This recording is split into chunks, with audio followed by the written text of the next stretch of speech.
Invest कब शुरू करना चाहिए? इन्वेस्टिंग आपको एज ऑफ येस्टरडे शुरू करना चाहिए। मिसकंसेप्शन है लोगों का, मेरे पास इनफ पैसा ही नहीं है इन्वेस्ट करने के लिए। आज आप 100 रुपए में SIP कर सकते हो। तो इज देयर अ परसेंटेज कि दिवस इस सैलरी का इतना पोर्शन कोशिश करो टू इन्वेस्ट? तो फाइनेंस वर्ल्ड में एक रूल फॉलो किया जाता है, थंब रूल, जो है 30-30-40 रूल। Okay. ये रूल कहता है कि ज्यादा पैसा स्टॉक्स में ही बनता है, क्या ये सही है? 45 years of history, markets have generated 15% compounded return year after year. FD और स्टॉक मार्केट में क्या ज्यादा रिस्की है? Stock market. 99.9% लोगों को अगर मैं ये क्वेश्चन पूछूंगा, उनका आंसर एग्जैक्टली आपका जो आंसर है वही होगा, पर मुझे लगता है आपका आंसर गलत है। मान लीजिए आप सोच रहे हो कि मुझे 5 करोड़ रुपया चाहिए जब मैं रिटायर हो जाऊं। अगर आप 25 साल पे इन्वेस्टमेंट स्टार्ट करते हो तो आपको सिर्फ 9,000 रुपया हर महीना डालना है। पर आपको अगर ये रियलाइजेशन लेट हुआ 35वें साल, तो वही 5 करोड़ के लिए आपको 29,000 रुपया डालना है। वुड यू एडवाइस कि आपको अपना घर लेना चाहिए? अगर आप 2 या 3 मेट्रो सिटीज छोड़ दे तो रेंटल यील्ड्स इंडिया में 2 या 3% से ज्यादा नहीं है। 1 करोड़ का घर 20,000 रुपया रेंट पे मिल सकता है, तो क्यों 8% पे लोन लेना है? मान लीजिए मैं सोचता हूँ कि मैं रेंट कर लूंगा, मैं यही 1 करोड़ का घर 20 साल बाद 3 करोड़ में ले सकता हूँ और मेरे पास दूसरा 3.2 करोड़ रुपीस बच जाएगा। I would like to believe कि रेंट पे रहना सस्ता है। और 30 ईयर ओल्ड, उसका जो मेडिकल इंश्योरेंस है वो कितने का होना चाहिए? कि एज अ फैमिली आपके पास कम से कम 25 लाख रुपए का कवर होना चाहिए। Gold is the best investment, कहीं नहीं जा रहा, एजेस से चला आ रहा है। What is your take? Is gold safe? मैं आपको गारंटी के साथ ये कह सकता हूँ कि 90% लोग जो हमें सुन रहे हैं और उनको ऐसा लग रहा है कि वो गोल्ड में इन्वेस्ट कर रहे हैं, वो गोल्ड में इन्वेस्ट एक्चुअली नहीं कर रहे हैं।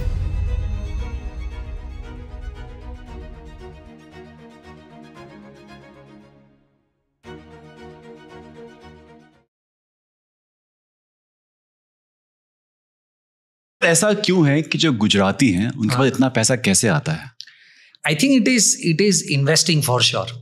Very honestly. I mean, I can tell you, if I go back to while I was schooling, now I remember that my dad used to send me with those demat slips to the broker. I didn't even know what I was doing. But earning money is one part, but how do you make sure that whatever money you've earned is growing at a much faster pace is something that I have seen around in our ecosystem. क्योंकि if I look at my journey, बचपन से लेके अभी तक कहूँ, जो रिश्ता है पैसे के साथ कभी रहा नहीं। It was always a hush topic at home कि नहीं इस बारे में बात नहीं करनी। And I never had the financial literacy which I should have. So as a Gujarati, you understand कि पैसे से पैसा कैसे बनाना है। In fact, this would be our breakfast and dinner table discussion every day. Wow. Yeah, so it's not been a taboo. के साथ you also it's have... not been a taboo at all. सही है। क्या करते हो बातें कि कितना कमाया आज? अभी तो now the tables have turned where my dad asks me कि आज कितना कमाया? नहीं, क्या करना चाहिए? क्या करना चाहिए? But while I was growing up, it was always my dad who would, of course, it may not be your interest area in general, right? But my dad would tell me banking क्यों तुमको समझना चाहिए, क्यों तुमको आना चाहिए, ये जो तुमने स्लिप दिया उसको तुमको समझा क्या स्लिप दिया, right? He would just have these conversations, right? And then I'm assuming it subconsciously enters you in a way that you start relating to things. लोग बहुत सारा लोग ऐसा कहते हैं कि यार अभी ना इतने पैसे नहीं है कि मैं इन्वेस्ट करना शुरू करूं, तो you ought to have money to invest. पहले अपना जो सर्वाइवल है वो हो जाए, उसके बाद देखेंगे। Correct. So what is your take कि इन्वेस्ट कब शुरू करना चाहिए, कितनी सैलरी पे इन्वेस्ट करना शुरू करना चाहिए? आई थिंक इन्वेस्टिंग आपको एज ऑफ येस्टरडे शुरू करना चाहिए था। हाँ, अब तो हो गया। अब क्या करूं? आई थिंक एक मिसकंसेप्शन है लोगों का कि मेरे पास इनफ पैसा ही नहीं है इन्वेस्ट करने के लिए। आज आप 100 रुपए में SIP कर सकते हो, राइट? तो आपको आइडियली उस समय का इंतजार नहीं करना कि जब आपके पास 10,000 हो हर महीना इन्वेस्ट करने के लिए। इन्वेस्टमेंट आपको आज से शुरू करनी है, राइट? और बहुत सारे लोग जो हमें शायद सुन रहे, वो ये भी सोचते होंगे कि यार अब तो लेट हो गया, राइट? पहले किया होता तो थोड़ा सा ज़्यादा फायदा हो जाता। पर मुझे ऐसा लग रहा है कि अगर आप आपके करियर की जर्नी में आगे बढ़ चुके हो तो आपकी इनकम भी बढ़ चुकी है, राइट? जब आप 25 साल के थे तो आपका इन्वेस्टमेंट डिस्पोजिशन शायद 2,000-5,000 रुपया रहा होगा, पर आज अगर आप 35 साल के हो या 45 ईयर्स के हो तो आप 25,000 या 50,000 भी निवेश कर सकते हो, राइट? तो आपको शायद ऐसा लगेगा कि मैंने जर्नी लूज कर ली है, टाइम लूज कर लिया है, पर इसे इस नजरिए से देखें कि आपकी इनकम भी बहुत बढ़ गई है, तो जो समय आपने लूज किया उसे आप एक्चुअली कवर अप कर सकते हो थोड़ा सा ज्यादा निवेश करके। तो 25 साल पे अगर आप 5,000 निवेश कर रहे थे तो आप 35 पे 30,000 निवेश करो, तो वो जो लॉस ग्राउंड है वो कवर हो जाएगा। So is there a percentage कि दिवस इस सैलरी का इतना पोर्शन कोशिश करो टू इन्वेस्ट? तो अगर तो फाइनेंस वर्ल्ड में एक रूल फॉलो किया जाता है, थंब रूल, जो है 30-30-40 रूल। Okay. ये रूल कहता है कि आपकी अगर 1 लाख रुपए की महीने की सैलरी है तो आप कोशिश कीजिए कि 30,000 से ज्यादा का एक्सपेंस ना हो, जो पहला 30 है। दूसरा 30, कोशिश कीजिए कि 30,000 से ज्यादा की आपकी EMI ना हो, ऑल EMIs पुट टुगेदर। और बचा हुआ 40% जो है 40,000 रुपए, अगर आप इन्वेस्ट करेंगे हर महीना तो आप 15 साल में या 180 महीने में फाइनेंशियली इंडिपेंडेंट हो सकते हो। कैसे? मैं आपको बेसिक मैथ बताता हूं। तो मान लीजिए अगर आप 30,000 रुपया हर महीना खर्चा करते हो जी, इस मैथ के हिसाब से, तो अगर 30,000 रुपया महीना आपका खर्चा है और हर साल ये 6% इन्फ्लेशन से बढ़ रहा है, तो आज से 15 साल बाद ये आपका खर्चा हो जाएगा रफली 72,000 रुपीज अ मंथ। ठीक है, ओके। अब अगर मैं 40,000 रुपया हर महीना इन्वेस्ट कर रहा हूं इस रूल के हिसाब से, तो 12% जो एक फेयर एक्सपेक्टेशन है अगर आप मार्केट्स में इन्वेस्ट करते हो, 180 महीने में आपका ये 40,000 का निवेश हर महीना तकरीबन 1,90 लाख रुपीज हो जाएगा, right? After 15 years. After 15 years. तो अगर मुझे 15 साल बाद जो 72,000 था ना, या 72,000, सो 72,000 का जो मेरा महीने का खर्चा था, यानी साल का खर्चा हो गया 8,64,000।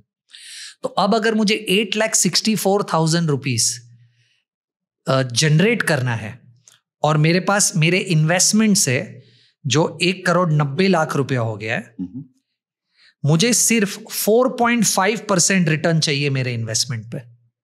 ओके। तो अगर मैं 40,000 रुपया हर महीना इन्वेस्ट कर रहा हूं तो 15 साल बाद 1.9 करोड़ रुपीज हो जाएगा। मेरा आज का 30,000 का खर्चा 6% इन्फ्लेशन से 72,000 हो जाएगा। तो आज से 15 साल बाद अगर मेरे पास 1,90,00,000 रुपीज है, उसको अगर मैं सिर्फ 4.5% पे भी इन्वेस्ट करूंगा ना, तो भी मुझे महीने का 72,000 आ जाएगा। तो आप 15 साल में या 180 महीने में जो फायर नंबर की हम बात करते हैं, फाइनेंशियली इंडिपेंडेंट आप हो सकते हो अगर ये 30-30-40 रूल आप अप्लाई करते हो। अब इसमें डिफिकल्टी लेवल क्या है, राइट? डिफिकल्टी ये है कि आप शायद सोचोगे कि अगर 1 लाख का खर्चा, 1 लाख की मेरी इनकम है, तो मैं कैसे 30,000 की EMI में घर, गाड़ी, सब कुछ ले सकता हूँ, राइट? तो यहाँ पर थोड़ा सा एक लक का भी फैक्टर है कि अगर आपके पास ऑलरेडी घर है, आप पेरेंट्स के साथ रह रहे हो, तो आप 40 नहीं 70% आपकी इनकम का भी सेव कर सकते हो, या 60 या 50, what ever that number is, right? पर जैसे मैंने कहा, फाइनेंस में थंब रूल्स हैं। कुछ लोग इस थंब रूल को अप्लाई कर पाएंगे रियल वर्ल्ड में, कुछ लोग शायद नहीं कर पाएंगे, तो उनको ट्वीक करना पड़ेगा। जैसे मान लीजिए अगर 30% में उनकी EMI नहीं बैठ रही है और वो 40 हो रही है, तो उनको शायद 40% EMI की जगह पे 30% EMI करना पड़ेगा, राइट? सॉरी, 40% सेविंग्स की जगह पे 30% सेविंग्स करना पड़ेगा।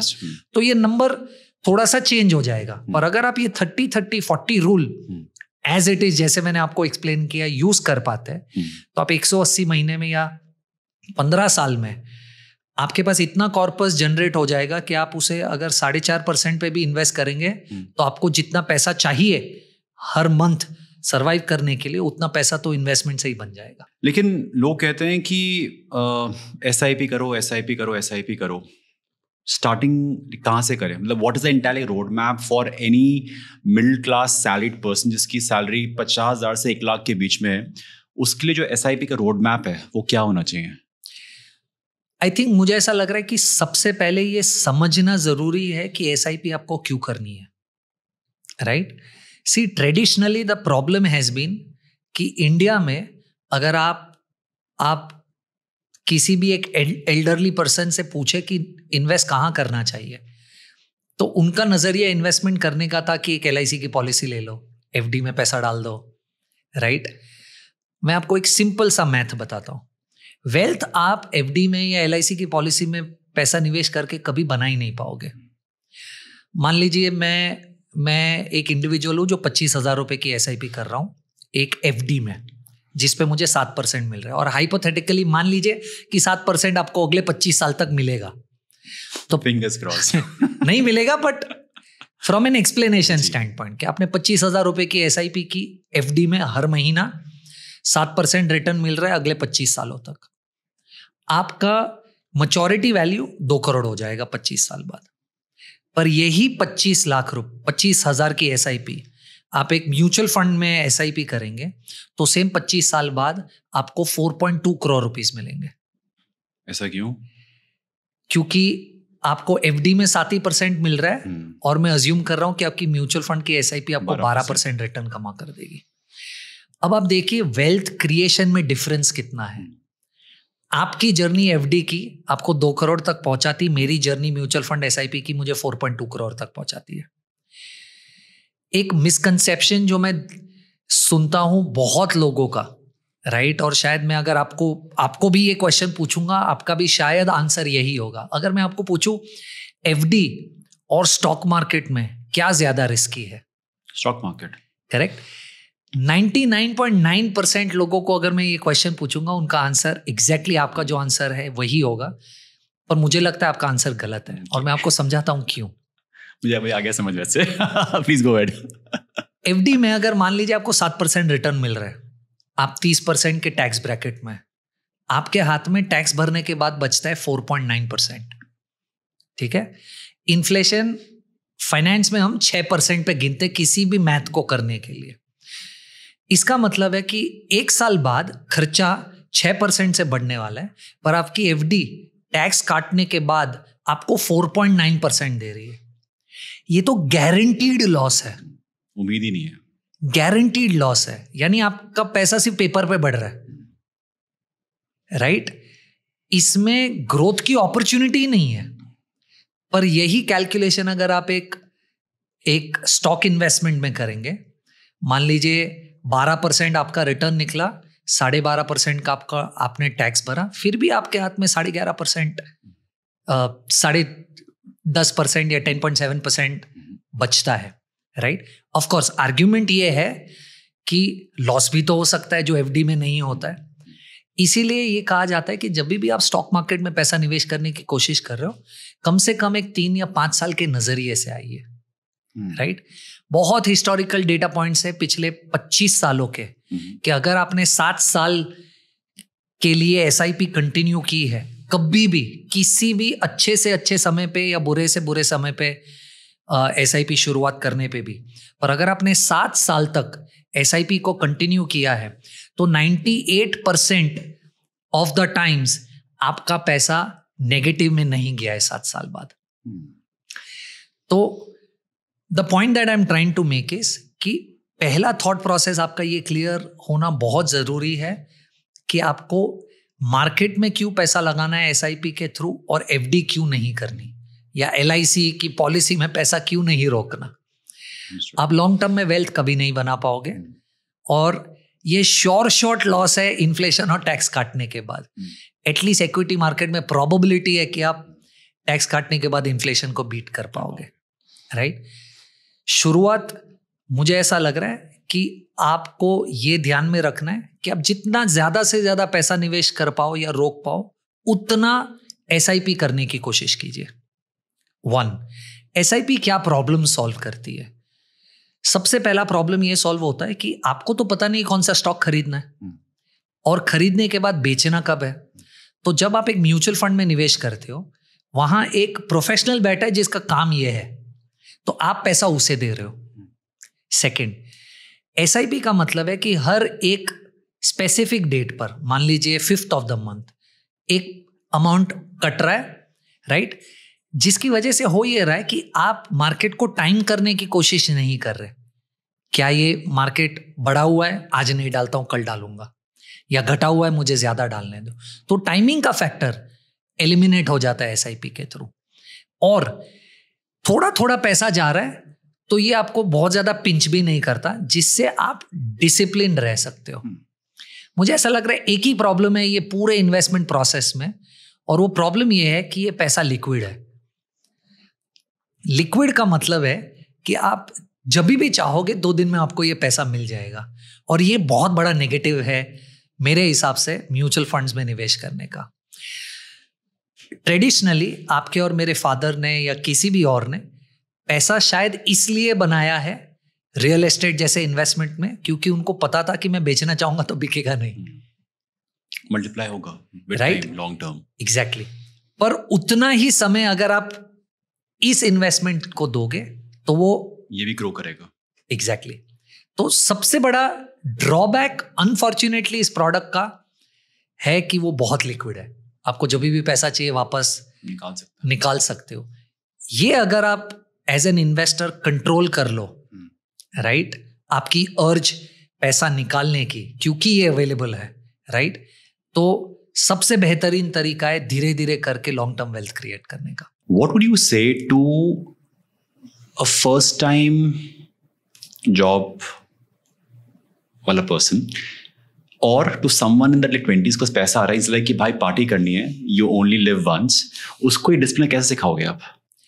देखिए, 2 चीज है। I M of a very very very strong belief, और मैं ये खुद पे यूज करता हूं, क्या? कि I don't want to die rich, right. तो मुझे सिर्फ पैसा इन्वेस्ट नहीं करना है कि एक समय ऐसा आ जाएगा कि मेरे पास इतना पैसा है पर मेरी हेल्थ ही सपोर्ट नहीं कर रही है कि मैं इस पैसे का क्या करूंगा। तो मैं बहुत फर्मली खुद बिलीव करता हूं कि बैलेंस होना बहुत जरूरी है।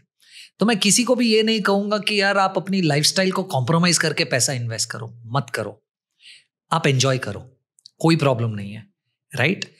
पर ये भी जानो कि हम यूएस में नहीं रहते, यहां पर कोई सोशल सिक्योरिटी नहीं है, कोई पेंशन नहीं मिलेगी आपको, कोई पेंशन नहीं मिलने वाली आपको।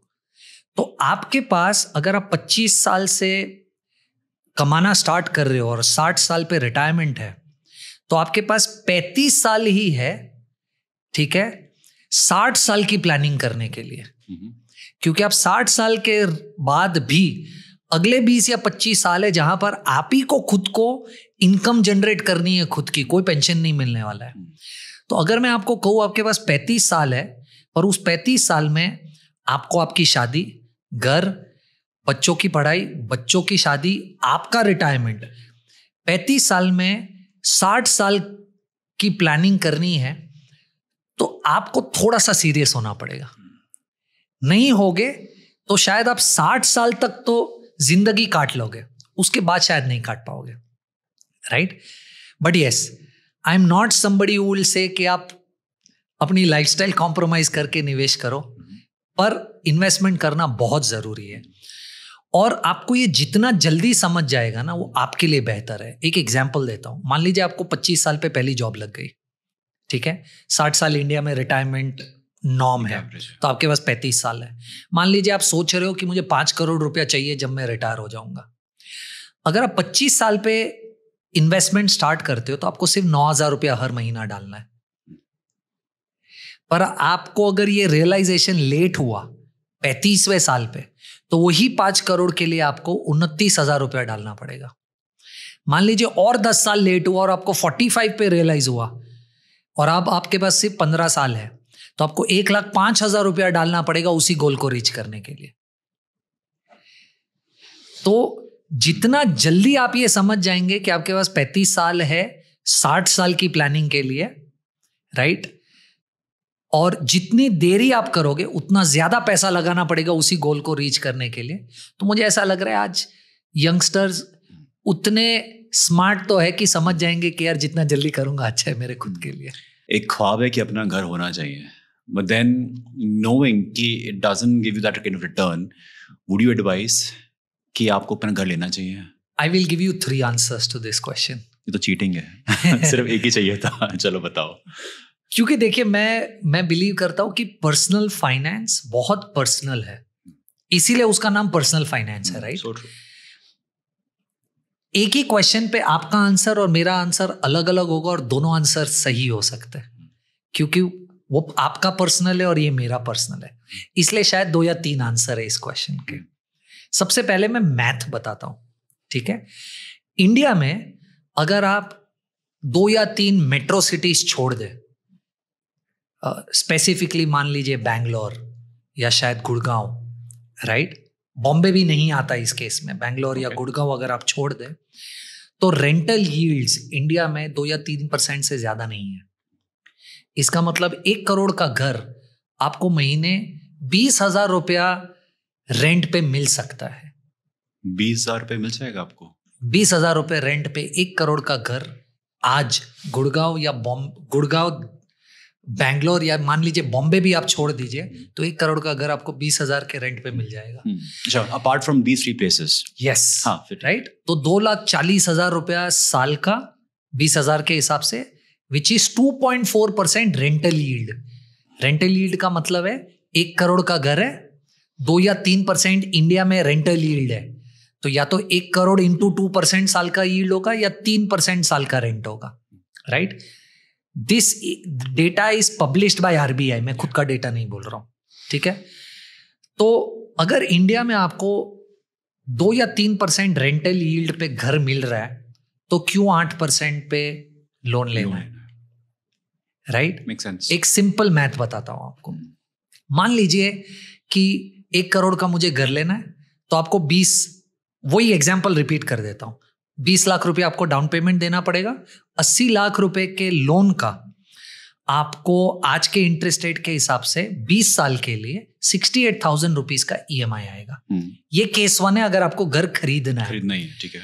मान लीजिए मैं सोचता हूं कि मैं रेंट कर लूंगा, तो मैथ क्या होगा, ठीक है? तो आपको 20,000 रुपया महीना देना पड़ेगा उसी 1 करोड़ के घर को खरीदने के लिए, राइट? तो आपके पास बचा 48,000 अ मंथ रहने के लिए, खरीदने के लिए नहीं. हाँ, रहने के लिए आपको 20,000 का रेंट देना पड़ेगा, राइट? तो आपके पास बचा 48,000 अ मंथ. EMI 68 था जो आपको नहीं करना है, पर आपको 20,000 का रेंट देना पड़ेगा, तो आपके पास बचेगा 48,000 अ मंथ कुछ और करने के लिए. अब आप मैथ देखिए. अगर मैं 20 लाख रुपया निवेश करता हूं, जो मेरा डाउन पेमेंट था उसको निवेश करता हूं, और हर महीना 48,000 रुपीज जो मेरा बच रहा है, मान लीजिए आप ये कैलकुलेशन 40,000 पे कीजिए, क्योंकि 5% से रेंट बढ़ेगा, सब कुछ होगा, तो 48 बच रहा है, पर आप 40,000 से मैथ कीजिए. तो 20 लाख निवेश किया जो मेरे पास डाउन पेमेंट था, और हर महीना मैंने 40,000 रुपया और इन्वेस्ट किया, जो मेरा डिफरेंस बच रहा है EMI से, मैंने और इन्वेस्ट किया अगले 20 सालों के लिए. तो 20 साल के बाद मेरे पास रफली 6.2 करोड़ रुपीज हो जाएगा. ओके, तो मैं रेंट भी भर रहा हूं, 5% से वो इंक्रीज भी हो रहा है, उसके बावजूद मेरे पास 6.2 करोड़ रुपीस बचेगा 20 साल के एंड पे, राइट? अब जो वो 1 करोड़ का घर था जो मैंने नहीं लिया, वो 6% से अगर बढ़े, बाय द वे आरबीआई का रिपोर्ट कहता है कि इंडिया में रियल एस्टेट पिछले 10 सालों में 4% से बढ़ा है. आप ये मैथ 6% से भी कर लो, तो 1 करोड़ का घर 6% पे अगर बढ़ रहा है हर साल, तो 20 साल बाद उसकी वैल्यू हो जाएगी 3 करोड़ रुपया. मैं यही 1 करोड़ का घर 20 साल बाद 3 करोड़ में ले सकता हूं और मेरे पास दूसरा 3.2 करोड़ रुपीस बच जाएगा. Right? Mathematically I would like to believe कि रेंट पे रहना सस्ता है और फाइनेंशियली पैसा इन्वेस्ट करना बहुत करेक्ट डिसीजन है, पर वो मैथ है. But I also feel it gives you mobility. कि suppose आज मेरी नौकरी बैंगलोर में है, आज मुंबई में है, आज कहीं बाहर जाना है, it is easy for me. So that was my third point that I was trying to raise, right? The second thing that I was supposed to tell you was कि पर ये पर्सनल है. ये मैथ जानने के बावजूद मेरा खुद का घर है, मैं रेंट पे नहीं रह रहा हूं, तो ये बहुत इंटरपर्सनल है, राइट? क्या थॉट था आपका कि शादी नहीं होगी? ऐसा लोग कहते हैं कि कीर्तन शादी कब होगी, घर अपना होगा? देखिए, बहुत पॉसिबल है ये बहुत सारे लोगों के केसेस में, राइट, कि आपके पास घर नहीं होगी तो शायद कोई लड़की नहीं देगा, राइट? पर मुझे ऐसा लग रहा है कि एक छत होना जरूरी है, राइट? और क्योंकि मैं थोड़ा सा एक्स्टेब्लिश्ड हूँ, मैं जिस फील्ड में और मैं जो काम करता हूँ, तो मेरा ये नहीं था कि मैं कल बैंगलोर चला जाऊंगा, कल दिल्ली चला जाऊंगा, या मुझे रिस्क है मेरे कैश फ्लो पे। तो मुझे पता था कि मुझे कितना पैसा आता है और मैं EMI भर पाऊंगा। तो मेरा थॉट वो था, और जैसे मैंने कहा ये थॉट भी गलत नहीं है, पर मैथमेटिकली घर लेना, राइट, इज अ क्राइम। आप रेंट पे रहिए और इसे इन्वेस्ट कीजिए। थर्ड, तो सोल्यूशन क्या है? मान लीजिए एक सेट मेरे जैसा लोग हैं जो सोचते घर होना जरूरी है, पर मैं ये सोच रहा हूं क्योंकि मैं अपने कैश फ्लो पे कॉन्फिडेंट हूं, राइट? मैथमेटिकली मैं आपको ये बोल रहा हूं कि रेंट ज्यादा बेहतर है। व्हाट इज द बीच का रास्ता? तो मुझे ऐसा लग रहा है कि अगर आप 25-30 साल के इंडिविजुअल हो, स्टार्टिंग में घर मत खरीदिए, क्योंकि जैसे आपने कहा आपकी रिस्क टेकिंग कैपेबिलिटी जीरो हो जाएगी। जैसे ही EMI बर्डन स्टार्ट हो जाएगा, आप शायद कुछ और कर ही नहीं पाओगे, रिस्क ले ही नहीं पाओगे। स्टार्टअप करने अगर आपको, आप कर ही नहीं पाओगे, नहीं कर पाओगे। सेकेंड, आपकी मोबिलिटी जाम हो जाएगी। आपको कोई बैंगलोर से ऑफर आ रही है, गुड़गांव से ऑफर आ रही है, मुंबई से ऑफर आ रही है, आप शायद नहीं जा पाओगे। तो आप अपने करियर पे कॉम्प्रोमाइज कर दोगे स्टार्टिंग में। अगर आपने घर ले लिया तो आप अपने लाइफस्टाइल पे कॉम्प्रोमाइज कर लोगे, क्योंकि अगर ₹1,00,000 की सैलरी है हाइपोथेटिकली, और उसमें से 50,000 रुपये आप EMI भर रहे हो, तो पैसा ही नहीं बचेगा लाइफस्टाइल पे खर्चा करने के लिए, और लाइफस्टाइल पे कॉम्प्रोमाइज कर लोगे। तो बीच का रास्ता ये है कि स्टार्टिंग में आप रेंट पे रहिए, जितना ज्यादा पैसा हो सके, जो डिफरेंस और कैलकुलेशन मैंने समझाया उसे निवेश कीजिए। उतना पैसा इकट्ठा कर लीजिए जितना आप 40-50% डाउन पेमेंट दे पाए, राइट? अब इससे होगा क्या? तो मान लीजिए आपने 8-10 साल पैसा निवेश करके 40-50% भरने तक का डाउन पेमेंट इकट्ठा कर लिया। अब आपने जब डाउन पेमेंट दे दिया तो आप सिर्फ बचे हुए 50% पे लोन ले रहे हो, यानी आपकी EMI कम हो गई, राइट? 10 सालों में आपकी इनकम बढ़ जाएगी, तो बढ़ी हुई इनकम पे कम EMI, आपके पास अब ब्रीदिंग स्पेस काफी है। और 10 सालों में आई एम अज्यूमिंग कि आप शायद अपने करियर में भी काफी सेटल हो गए होंगे। आपको पता है आप क्या करना चाहते हो, क्या नहीं करना चाहते, तो वहां पर भी रिस्क कम हो जाएगा। ये मुझे ऐसा लग रहा है बेस्ट तरीका है। अगर आप 25-30 साल के इंडिविजुअल हो तो ये अप्रोच सही अप्रोच है। ये अप्रोच मैंने खुद यूज किए, तो मुझे ऐसा लग रहा है ये अप्रोच सबसे बेस्ट अप्रोच है। अच्छा, I miss asking this question. जो इमरजेंसी फंड है उसमें कितना होना चाहिए हमारे पास? We spoke about the 30-40, but the proportion for emergency fund. So मैं इमरजेंसी फंड आंसर करूं उसके पहले और 2 चीज बताना चाहूंगा। प्लीज। कोई भी अगर हमें सुन रहा है और इन्वेस्टमेंट्स करता है या करने की कोशिश कर रहा है, शुरू कर रहा है, आप इन्वेस्टमेंट करें उसके पहले 3 और चीज करनी जरूरी है आपको, उसी के बाद इन्वेस्टमेंट शुरू करें। सबसे पहला, आपको एक मेडिकल इंश्योरेंस चाहिए। इंडिया में I can tell you and I will not be wrong if I say this, 90% of India is 1 hospitalisation away from bankruptcy. So true, very well said. एक हॉस्पिटलाइजेशन आया, सब खत्म हो जाएगा आपकी लाइफ में, हिल जाएगा। और 90% इंडिया ऐसा है। और कोविड में हुआ था, जब कोविड हुआ था तो पीपल हैड टू लूज। आप अब मानिए आपको पहली जॉब मिल गई, आपने 5,000 रुपए की SIP शुरू की, आपने 3 साल तक पैसा रोका, और मान लीजिए वो 2.5 लाख रुपया हो गया। एक हॉस्पिटलाइजेशन आएगा, आपको वो 2.5 लाख रुपया कम पड़ेगा। क्या फायदा हुआ आपके इन्वेस्टमेंट का? कुछ फायदा नहीं हुआ। लोगों को ये भी लगता है कि मैं जिस कंपनी में काम कर रहा हूं वो मुझे कवर करता है, राइट? वो भी एक्चुअली मिसकंसेप्शन है, क्योंकि वो आपको कवर कर रहा है 1 लाख, 2 लाख, 5 लाख के लिए। आप कंपनी छोड़ दोगे, नई कंपनी कवर करेगी नहीं करेगी आपको नहीं पता है। आपकी फैमिली को कवर कर रहे नहीं पता है। एक मेडिकल इंश्योरेंस होना सबसे ज्यादा जरूरी है। That's your first step. Your second step is emergency planning. आज से कोविड के पहले जब हम इमरजेंसी प्लानिंग की बातें करते थे तो लोग हंसते थे, बट एटलीस्ट एक फायदा हुआ कोविड का, अब लोगों को ये समझ गए कि बस कल उठ के जॉब चली जाएगी या कुछ हो जाएगा तो मेरे पास कुछ तो पैसा होना चाहिए। So the thumb rule that we use is 6 से 12 महीने की आपकी मंथली एक्सपेंसेस EMI इंक्लूडेड आपके पास इमरजेंसी कॉर्पस में होनी चाहिए, रनवे होना चाहिए। हाँ, यानी कल उठ के आपकी जॉब चली गई तो ऐसा ना हो कि आपको जबरदस्ती एक जॉब लेनी पड़ रही है क्योंकि आपके पास रनवे ही नहीं है। आपके पास 6 से 12 महीने की रनवे होनी चाहिए। बिल्कुल। और उस पे आपको कितना रिटर्न मिल रहा है इज इममटीरियल। आप उसको सेविंग्स अकाउंट में भी रखिए, कोई फर्क नहीं पड़ता है, राइट। तीसरा, जैसे ही आप पैसा कमाना शुरू करें, have a term insurance, right. हम माने या ना माने, आपकी शादी नहीं हुई है तो आपके पेरेंट्स, और शादी हुई है तो आपके स्पाउस आपके ऊपर डिपेंडेंट है क्योंकि आप पैसा कमा रहे हो। शायद जीने के लिए नहीं पर लाइफस्टाइल के लिए तो डिपेंडेंट होंगे, राइट। तो अगर आप नहीं है तो उनकी लाइफस्टाइल या उनका कैश फ्लो कहां से आएगा, राइट। तो एक टर्म इंश्योरेंस होना बहुत जरूरी है। और शायद एक 30 साल के इंडिविजुअल को 1 करोड़ रुपए का टर्म इंश्योरेंस साल में 9,000 रुपए पे मिलता है, right. Not a very large amount, right. आप ये 3 चीज पहले कीजिए, फिर इन्वेस्टमेंट शुरू कीजिए। So if I talk about a 30-year-old, उसका जो मेडिकल इंश्योरेंस है वो कितने का होना चाहिए?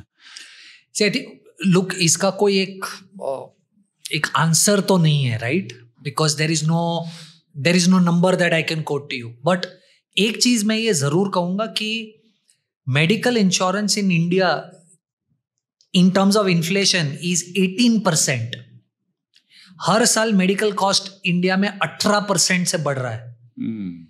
यानी शायद आज से 5 साल बाद आज आप मेडिकल एक्सपेंस का जितना खर्चा एक डिसीज का दे रहे हो, उसी डिसीज का आपको 100% से ज्यादा से बढ़ जाएगा। तो कम medical cover will not solve your problem. देखिए, again I come from a place of privilege, तो मेरा आंसर शायद हर किसी के लिए रेलिवेंट ना हो, पर मुझे ऐसा लग रहा है कि एज अ फैमिली आपके पास कम से कम 25 लाख रुपए का कवर होना चाहिए। पर जैसे मैंने कहा, 25 लाख का कवर का मतलब ये नहीं है कि आप लाखों में प्रीमियम दे रहे हो। 30 साल के बंदे का 25 लाख रुपए का कवर, मुझे नहीं लगता 18-20 हजार से ज्यादा साल का खर्चा होगा, डिपेंडिंग अपॉन कि आप फैमिली में कौन है, स्मोक करते हो, ड्रिंक करते हो, पूरा पैरामीटर्स हैं, वो सब मैटर करेंगे। जो टर्म इंश्योरेंस है, आई फील कि मेरा पैसा वेस्ट हो रहा है, कि मैं तो पैसा देते जा रहा हूँ, मैं चला जाऊंगा and I get nothing, but the family gets it. Is it? किसको फायदा होता है? टर्म इंश्योरेंस में आपको पहले तो टर्म इंश्योरेंस होता क्या टर्म इंश्योरेंस? टर्म इंश्योरेंस का मतलब है कि आप जैसे बाइक या कार इंश्योरेंस लेते हो, वही सेम है टर्म इंश्योरेंस। आपने गाड़ी का इंश्योरेंस ले लिया, आपने 1 साल का प्रीमियम भर दिया, अब आपकी गाड़ी को कुछ नहीं हुआ पूरे साल, तो आपका प्रीमियम गया। We should be happy about it. Exactly my point, right? Term insurance भी वही है। मान लीजिए आपने 30 साल का टर्म इंश्योरेंस लिया, ठीक है, आप हर साल टर्म इंश्योरेंस का पैसा भर रहे हो, right. अब 30 साल में अगर आपको कुछ नहीं हुआ तो वो पैसा गया, ठीक है। बट आई वुड अज्यूम कि आपको खुश होना चाहिए कि आपको कुछ नहीं हुआ है 30 साल तक। पर मान लीजिए अगर आपको कुछ हो गया तो आपकी फैमिली को सम अश्योर्ड मिल जाएगा। बट प्लीज अंडरस्टैंड, 30 साल के इंडिविजुअल का अगर 1 करोड़ का इंश्योरेंस लेना है तो मान लीजिए साल का प्रीमियम 20,000 रुपए जैसा कुछ आएगा। ओके, आप 20 सालों में 2,40,000 रुपया दे रहे हो, या 30 सालों में 3,60,000 रुपया दे रहे हो, एक साथ भी नहीं, 20 या 30 सालों में। पर अगर आपको कुछ हो जाता है तो फैमिली को 1 करोड़ रुपया मिलता है। इसका मतलब आपने टर्म इंश्योरेंस स्टार्ट किया और उसके तीसरे साल में जब तक आपने सिर्फ 60,000 रुपए भरे, आपको कुछ हुआ फिर भी फैमिली को 1 करोड़ रुपया मिलेगा। तो इसे आप रिस्क मैनेजमेंट के एंगल से देखिए। अगर आपको कुछ नहीं हुआ तो खुश होइए कि आपको कुछ नहीं हुआ, और अगर आपको कुछ हो गया तो एक बहुत बड़ा अमाउंट आपकी फैमिली को मिल जाएगा, जो आपकी फैमिली को सस्टेन करने में और लाइफस्टाइल मेंटेन करने में हेल्प कर देगा। लोग सोचते हैं कि अगर मेरी इन्वेस्टमेंट सही जगह लगी हुई है, जहां से मुझे हर महीने पैसा आ रहा है, that will take care of my family. Oh 100%। तो अगर आपके पास उतना पैसा है, जितने पैसे से आपकी फैमिली की lifestyle and monthly expenses are taken care of, तो आपको टर्म इंश्योरेंस की जरूरत नहीं है, राइट? अगर नहीं है तो आपको टर्म इंश्योरेंस की जरूरत है। इसीलिए जो फाइनेंशियली इंडिपेंडेंट लोग हैं ना, वो शायद अगर टर्म इंश्योरेंस ना ले तो चलेगा, क्योंकि पहला एग्जांपल अगर ले कि उनके पास वो 1,90,00,000 रुपया है जो 4.5% पे भी 72,000 हर महीना फैमिली को दे देंगे, तो शायद उसे टर्म इंश्योरेंस की जरूरत नहीं है। पर जिसके पास वो 1,90,00,000 नहीं है, उसे टर्म इंश्योरेंस चाहिए। तो हम बात करते हैं कि बेटा तुम गोल्ड में इन्वेस्ट कर लो, gold is the best investment, कहीं नहीं जा रहा, एजेस से चला आ रहा है। What is your take? Is gold safe? Gold is a very good investment, और गोल्ड आपके पोर्टफोलियो में होना ही चाहिए। कितना परसेंट?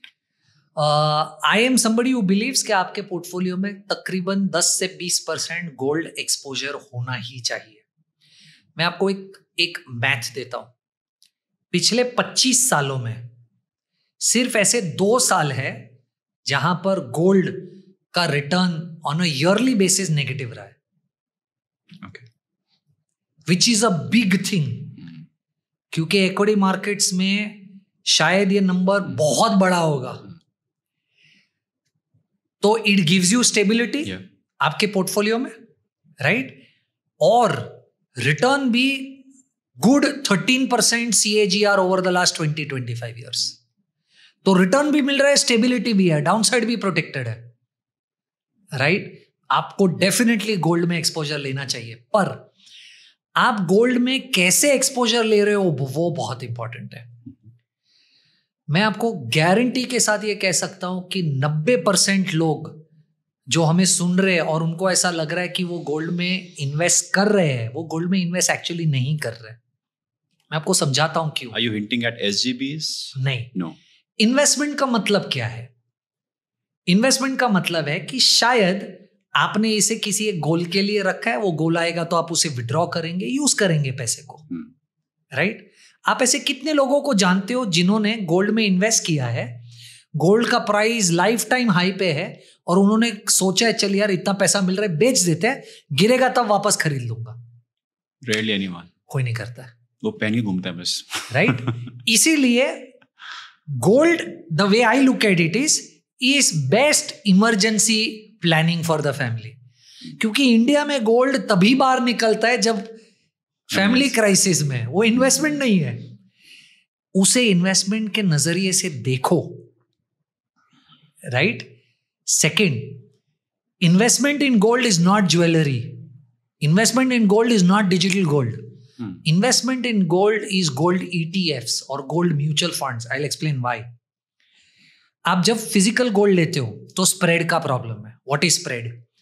आज गोल्ड ट्रेड हो रहा है 95,000 में, आप खरीदने जाओगे 98 में बेचेंगे आपको, आप बेचने जाओगे तो 92 में खरीदेंगे आपसे, तो 2-3% का लॉस उधर हो गया। सेकेंड, मेकिंग चार्जेस ले लेंगे। थर्ड, सिक्योरिटी, इसको सेव करना, प्योरिटी हमें पता नहीं है, plus there is a 3% GST। तो आप जब फिजिकल गोल्ड या ज्वेलरी ले रहे हो, कम से कम 10% का लॉस हो रहा है आपको ट्रांजैक्शन में। डिजिटल गोल्ड, बहुत सारे ऐप्स है जिस ऐप के ऊपर आप गोल्ड ले सकते हो, same problem, spread. Second, 3% GST लगता है बेचने पे, वापस 5% का लॉस हो रहा है। सबसे बेहतर तरीका गोल्ड में निवेश करने का, पहले SGB था, अब बंद हो चुका है, इसलिए गोल्ड ETF या gold mutual fund, best way to buy gold. हाँ, शायद ये आपकी नीड फुलफिल नहीं करेगा गोल्ड पहनने की, पर क्योंकि मैं गोल्ड को एज इन्वेस्टमेंट पिच कर रहा हूं, मुझे ऐसा लग रहा है ये सबसे बेहतर तरीका है गोल्ड में निवेश करने का। एक और मिथ होता है या फिर एक और मैसेज आता है कि बेटा आप LIC कर लो, तुम्हारी उम्र हो चुकी है, हाँ, तो LIC होनी चाहिए, सो LIC होनी चाहिए। मैं आपको एक मेरा पर्सनल एग्जांपल देता हूँ. मेरे डैड ने आज से 21 साल पहले एक पॉलिसी ली थी मेरे नाम पर. हर महीना 5,100 हर साल 5,180 रुपया प्रीमियम भरते थे. 21 साल बाद मेरे अकाउंट में 2,11,400 रुपए आए. जब मैंने मैथ किया तो मुझे समझा ये 5.6% रिटर्न है. उसी 21 साल में पीपीएफ का एवरेज रिटर्न 9% था. Right? Insurance is not an investment. Insurance में अगर आप पैसा रोक रहे हो ये सोच करके आप इन्वेस्ट कर रहे हो तो the joke is on you. क्योंकि इस इन्वेस्टमेंट में, जो मेरे फादर की इन्वेस्टमेंट में बोल रहा हूं, मुझे 1 लाख रुपए का सम अश्योर्ड मिला था. यानी मान लो आज मुझे कुछ हो जाता है पॉलिसी एक्सपायर होने के बाद भी, तो मेरी फैमिली को 1 लाख रुपया मिलेगा. Do I even have to tell you whether it is worth or not? तो ना इंश्योरेंस है ना मुझे रिटर्न मिला. Right? It is sold to you saying 3 things. Tax advantage, कि आप इसमें पैसा रोको, एटीसी में 1.5 लाख रुपए का एडवांटेज मिलेगा. It is sold to you saying कि गारंटीड रिटर्न्स है. And it is sold to you saying कि मैच्योरिटी पे टैक्स फ्री पैसा आएगा. Also the fear element. Right? अब इसकी जगह पे आज आप एक टर्म इंश्योरेंस प्लस पीपीएफ ले लो. आपको इंश्योरेंस भी मिल गया, ज्यादा मिलेगा, इससे रिटर्न भी 50% ज्यादा मिलेगा और सेम टैक्स एडवांटेज है. आप पीपीएफ में इन्वेस्ट करोगे तो एटीसी का भी एडवांटेज मिलेगा और मैच्योरिटी भी टैक्स फ्री है. तो ज्यादा इंश्योरेंस और 50% ज्यादा रिटर्न. क्यों करना है इंश्योरेंस में इन्वेस्टमेंट? इंश्योरेंस में एक ही प्रोडक्ट में आपको पैसा रोकना है, जो है टर्म इंश्योरेंस. लोग ये भी कहते हैं कि ज्यादा पैसा स्टॉक्स में ही बनता है. क्या ये सही है? I would like to believe so. ऐसा क्यों? क्योंकि हिस्टोरिकली मुझे ऐसा लग रहा है कि वेल्थ क्रिएशन जो पहले रियल एस्टेट में हो रहा था, ऐसा स्कोप बचा नहीं है. राइट? ऑफ कोर्स आप अगर एक प्रोफेशनल है और आपको पता है आइडेंटिफाई कैसे करना है, बात अलग है. ठीक है? पर मुझे ऐसा लग रहा है कि रियल एस्टेट में ऐसा कोई स्कोप बचा नहीं है. तो दूसरी कौन सी ऐसी जगह है जहां पर आप अपना पैसा मल्टीप्लाई कर सकते हो? It is markets. 45 years of history where markets have generated 15% compounded return year after year. 45 years is not a small history. It's one lifetime almost. Right? Of course, you and I can argue ये तो पिछला था. आगे का क्या? तो if I can tell you आगे का क्या, right? इसी अगर आप मुझे पूछोगे कि कितना रिटर्न मिल सकता है अगर मैं स्टॉक मार्केट में इन्वेस्ट करूंगा, तो इसका फॉर्मूला क्या है? Formula is very simple. Formula is कि आपकी कंट्री की जीडीपी कितने से ग्रो होगी, उसमें आप इन्फ्लेशन ऐड कर लीजिए, उतना स्टॉक मार्केट का रिटर्न होगा. तो अब अगर आप मुझे पूछे कि अगले 10 सालों में इंडिया क्या रेट से ग्रो होगा, मुझे लग रहा है आराम से 8% से ग्रो हो सकता है इंडिया. राइट? इंडिया में इन्फ्लेशन क्या होगा? 6% कम से कम. 8 + 6 14%. आराम से 12 या 14% रिटर्न अगले 10-15 सालों में निकालना इंडिया के लिए कोई बड़ी बात नहीं है. Forget about India. ठीक है? क्योंकि आप मेरे साथ आर्ग्यू कर सकते हो सेइंग कि यार एक पॉइंट तो ऐसा आएगा ना जहां पर ग्रोथ अटक जाएगी इंडिया की, तब कैसे रिटर्न बनेगा मार्केट में? तो मैं आपको यूएस का एग्जांपल देता हूं.